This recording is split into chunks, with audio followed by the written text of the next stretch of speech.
क्या हमारा देश मनुस्मृति के सिद्धांतों पर चल रहा है या फिर हमारे संविधान के किसी पन्ने पर या किसी खंड में मनुस्मृति से लिए गए नियम या सिद्धांत लिखे हुए हैं? अगर नहीं तो फिर क्यों बार बार इस सनातनी ग्रंथ मनुस्मृति का बार बार अपमान किया जाता है? A woman must never be independent. This is a direct quote from the Manusmriti. And these words are a shame. Because ऐसा करने के दो फायदे हैं। पहला, एक तो हिंदू समुदाय को आपस में लड़वाना, दूसरा गैर हिंदू यानी मुस्लिम धर्म को खुश करना। सर, अगर आप सत्ता में आएंगे, अगर आप प्राइम मिनिस्टर बनेंगे तो आपका क्या नजरिया होगा कि एक औरत अबाया और हिजाब पहनकर फ्री नहीं फील करती है?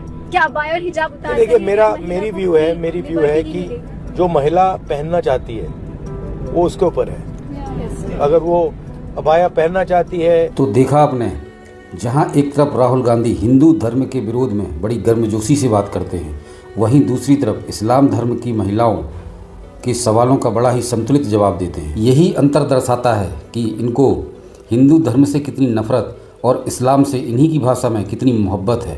तो रुको जरा, सब्र करो। मैं आपको एक एक करके कुरान की आयतें बता रही हूँ। कुरान में सबसे पहला पुरुष स्त्रियों के संरक्षक और जिम्मेदार। अरे सुनिए भाई, सुनिए ना, अरे रुकिए भैया, रुकिए। पुरुष स्त्रियों के संरक्षक जिम्मेदार हैं।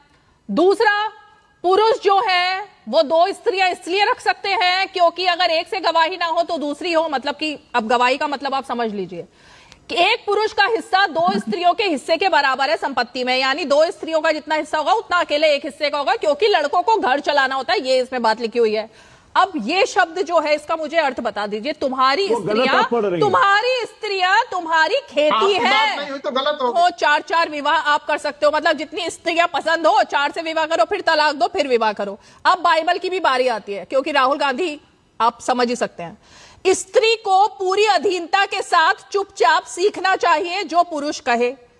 स्त्री को शिक्षा देने या पुरुष पर अधिकार चलाने की अनुमति हम नहीं देते। स्त्रियां जो है पत्नियों, अपने अपने पति के अधीन रहो जैसे आप प्रभु के अधीन रहती हो। तेरी लालसा तेरे पति की ओर होगी और वो तुझ पर प्रभुता करेगा। ये बाइबल में लिखा है भैया।